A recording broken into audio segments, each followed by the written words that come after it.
अस्सलाम वालेकुम, मैं हूं निगार, आप देख रहे हैं नियाज़ी का पाकिस्तान।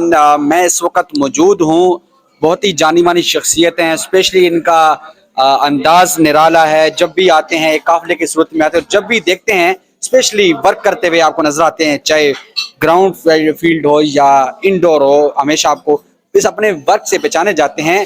जनाब कामरान सईद उस्मानी साहब, सदर यूथ विंग पाकिस्तान मुस्लिम लीग, इससे पहले JUP के साथ थे, अब मुस्लिम लीग काफ के साथ हैं इस वक्त। इनसे बात करेंगे। अस्सलाम वालेकुम सर। वालेकुम सलाम। सर सबसे पहले ये बताइएगा कि कैसे हैं आप? अल्लाह का शुक्र है, आप खैरियत से हैं? अल्हम्दुलिल्लाह सर।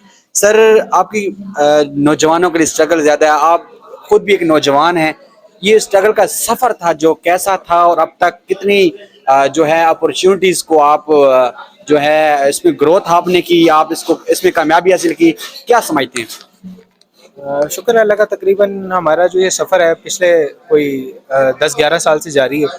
एज छोटा मोटा यूथ एक्टिविस्ट हम लोगों ने स्टार्ट किया था पाकिस्तान की आइडियोलॉजिकल बाउंड्रीज को डिफेंड करने के लिए। काफ़ी ज़्यादा यूथ एक्टिविज़म किया, फिर अपनी पॉलिटिकल पार्टी की प्रोविंशियल प्रेसिडेंटशिप मिली, फिर उसके बाद पाकिस्तान लेवल पे सेंट्रल प्रेसिडेंटशिप मिली, फिर उसके बाद नेशनल यूथ अलायंस की प्रेसिडेंटशिप मिली, फिर पार्टी स्विच किया और वहाँ पे भी अब सेंट्रल यूथ प्रेसिडेंट हूँ।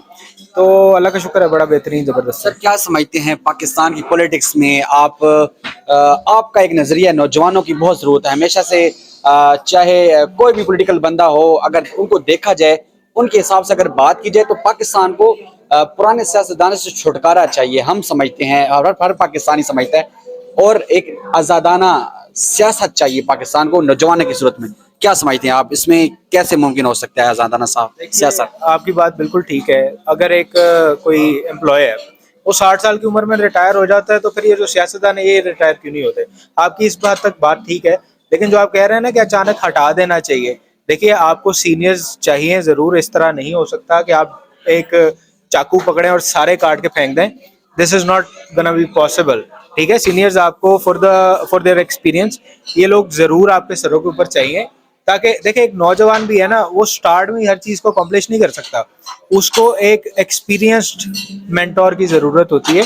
वो चाहे उसके बाप की सूरत में हो, चाहे उसे किसी टीचर की सूरत में मिल जाए, या कोई अगर जूनियर पॉलिटिशियन है, उसे कोई सीनियर पॉलिटिशियन जो है वो मेंटोर की सूरत में मिल जाए। तो जाहिर है एज और एक्सपीरियंस की अपनी एक प्राइस है, अपनी एक वैल्यू है। तो सीनियर पॉलिटिशियंस रहने चाहिए, एकदम ख़त्म हो जाना भी हमारे लिए बेहतर नहीं होगा। और जहाँ तक आज़ादाना सियासत की आपने बात की, बिल्कुल पाकिस्तान के अंदर सहाफ़त भी और आप कह लें सियासत भी, ये बिल्कुल आज़ाद होनी चाहिए। हर पाकिस्तान के शहरी का हक है कि वो सियासत में हिस्सा ले, इलेक्शन कंटेस्ट करे, या किसी को भी सपोर्ट वोट या किसी भी सूरत में सोशल कॉजेज़ को एड्रेस करके पाकिस्तान में सियासत का हिस्सा बनना चाहे तो बिल्कुल हो। क्या समझते हैं ये जो निज़ाम है जो पाकिस्तान में चल रहा है, कुछ लोग इसको फाशिज्म निज़ाम कहते हैं, या कुछ इसको फाशिस्ट निज़ाम कहते हैं, फाशिज्म कहा जाता है ओवरऑल इसको, तो क्या समझते हैं इस निज़ाम को आप एक्सेप्ट करते हैं? पहली बात। दूसरी बात, अगर एक्सेप्ट करते हैं तो इस निज़ाम के होते हुए क्या इस मुल्क में एक तब्दीली की लहर आ सकती है नौजवानों में? देखिए, इसके लिए सबसे पहले तो हमें अपनी पर्सनल ग्रोथ और ग्रूमिंग की ज़रूरत है। आपका अपना माइंडसेट है कि आप चीज़ों को एक्सेप्ट कर सकें इस चीज़ पे। हम, आप और जितने भी नए नौजवान हैं जो कोशिश कर रहे हैं पाकिस्तान के अंदर चेंजेस की, उनके अंदर की आवाज़ तो यही है ना कि यार देखो, पाकिस्तान में चीज़ें चेंज होनी चाहिए। जो एक फरसूदा निज़ाम चलता आ रहा है, इसको बदलना चाहिए, इसे इम्प्रूव करना चाहिए, मेरिट पे बात होनी चाहिए। यहाँ पे इस तरह नहीं होना चाहिए कि एक पैराशूटर उठ के आया जिसकी अपनी कोई सेल्फ ग्रूमिंग नहीं है और वो आगे लीड कर रहा है, जितने ग्रूम्ड और टैलेंटेड लोग हैं वो उसके पीछे पीछे घूम रहे हैं सर सर करते हुए। तो बिल्कुल ये एक फरसूदा निज़ाम है, इसको चेंज होना चाहिए। इसके लिए हमारी अपनी पर्सनल ग्रूमिंग और हमारी मेंटेलिटी चेंज होनी चाहिए। जब तक हम लोग ये चमचागिरी और ये TC वाले कल्चर से बाहर नहीं ना निकलेंगे, तब तक जो है आप कह लें कि फिर ये हम ज़हनी तौर पे खुद एक्सेप्ट करते हैं ना, कोई भी एक चेंज आता है, कोई बंदा उसके लिए स्टैंड लेता है, अवाम जो है जनाब थोड़ा सा हार्डशिप फेस करने के लिए तैयार नहीं होती, और जब वो तैयार नहीं होते तो फिर रिस्पेक्टिवली। सर क्या समझते हैं कामरान सईद उस्मानी साहब, इस मुल्क और इस कौम के जो इस कौम पे मुसलत निज़ाम है, इसको बदलने के लिए क्या कर सकते हैं? देखिए, सबसे पहले तो हम अवेयरनेस ला सकते हैं लोगों के बीच में, और वो अवेयरनेस कोई चुटकियों का काम नहीं है कि 1 2 3 चेंज हो गया सारा। ये एक जनरेशन पे काम करने की ज़रूरत है जिनका माइंड सेट ये हो कि भाई हम लोगों ने ग्रोथ करनी है, अब पीछे पीछे नहीं घूमना। ठीक है, टीसियां करते नहीं फिरना, अपने टैलेंट को, अपने पैशन को, अपनी एजुकेशन को, अपनी ग्रूमिंग को बढ़ाना है, اور اس کے بعد پھر آپ کسی چینج کی بات کرتے ہیں. اس طرح نہیں ہوتا کہ آپ فوراً بٹن دبائیں گے اور چیزیں ڈو ہو جائیں گی. ہم اس پہ بہت تیزی سے کام کر رہے ہیں. ہمارے بہت سے اس طرح کے پروجیکٹس ہیں جس پہ ہم نے بڑا افیکٹولی کام کیا ہے, جو خاص طور پہ نوجوانوں کو نا پولیٹیکل گرومنگ, سوشل گرومنگ اور اس طرح کے بہت سے پلیٹ فارمز پرووائڈ کر رہا ہے. تو ہماری تو کوشش ہے اور انشاءاللہ یہ جدوجہد ہماری پوری زندگی جاری رہے گی. سر کیا سمجھتے ہیں اس وقت جو سسٹم چلا ہوا ہے پورے پاکستان کا, جبری گمشدگیاں بھی ہو رہی ہیں, چاہے وہ سیاسی ہوں, صحافتی لوگ ہوں, جیسے بھی ہوں, کارکنان ہوں, جو ان کا دور دور سے پولیٹکس سے کوئی تعلق نہیں ہے, ان کو بھی ارسٹ کیا جا رہا ہے, ان کو ہراساں بھی کیا جا رہا ہے. تو آپ کیا سمجھتے ہیں یہ پاکستان میں اس نظام کے ہوتے ہوئے جو ہے تبدیلی ممکن ہے؟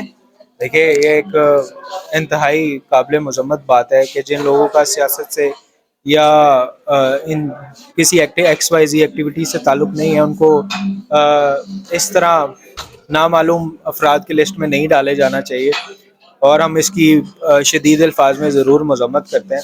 لیکن دیکھیں رول آف لا ہے, اگر کوئی شخص کسی ایسی ایکٹیویٹی کے اندر انوالو ہے جس سے ملک کا یا ملکی اداروں کا یا ملکی ساکھ کا نقصان ہو سکتا ہے, اس پہ 100% اسٹرکٹ ایکشن ہونا چاہیے, اور اس کی ہم لوگ پر زور جو ہے وہ حمایت بھی کرتے ہیں. اچھا, ابھی آپ نے رول آف لا کی بات کی, میں آپ سے یہ جاننا چاہوں گا کیا سمجھتے ہیں پاکستان میں کانسٹیٹیوشن ہے, پاکستان میں رول آف لا ہے؟ بظاہر تو نظر تو آ رہا ہے, نظر تو آ رہا ہے. کیا سمجھتے ہیں, نہیں آپ کہہ رہے ہیں رول آف لا ہے, ایک ادارے ہیں وہ جہاں پہ جبری گمشدگیاں ہو رہی ہیں, جہاں پہ لوگوں کا دور دور سے پولیٹکس سے تعلق نہیں, ان لوگوں کو بھی گرفتار کیا گیا ہے اس واقعات میں, تو یہ پھر ان پہ وہاں پہ یہ قانون اگر نہیں بولتا تو کیا وہ رول آف لا ہے اس ملک میں؟ چلے جائیں وہ کورٹ میں جا کے اپنا جو ہے وہ کیس وغیرہ کر دیں. باقی جن کا کسی کام سے, کسی واقعے سے, کسی مسئلے سے کوئی تعلق نہیں ہے, ان کے ساتھ بالکل قطعاً یہ نہیں ہونا چاہیے. اور اگر ایسا کچھ ہو رہا ہے تو بالکل اسے کورٹ آف لا میں جا کے چیلنج کیا جانا چاہیے. آپ کے سامنے عدالتیں جو ہے وہ ریلیف دے رہی ہیں, مل جاتا ہے ریلیف. جو ایکٹیویٹی میں انوالو نہیں ہے, دیکھیں نا کچھ ایسے واقعات ہمارے سامنے نظر آئے جس میں کچھ صحافی بھائی تھے یا پھر کچھ آپ کہہ لیں لوگ تھے جن کا براہ راست کسی ایسے واقعے سے تعلق نہیں تھا. انتظامیہ نے جیو فینسنگ کی, جس کا آ گیا اس کو اٹھا لیا, لیکن جب بظاہر یہ چیز ثابت ہوئی کہ ان کا کوئی تعلق نہیں تھا تو وہ باہر ہے, مطلب وہ آپ کو کوئی گمشدہ نظر نہیں آ رہا ہے.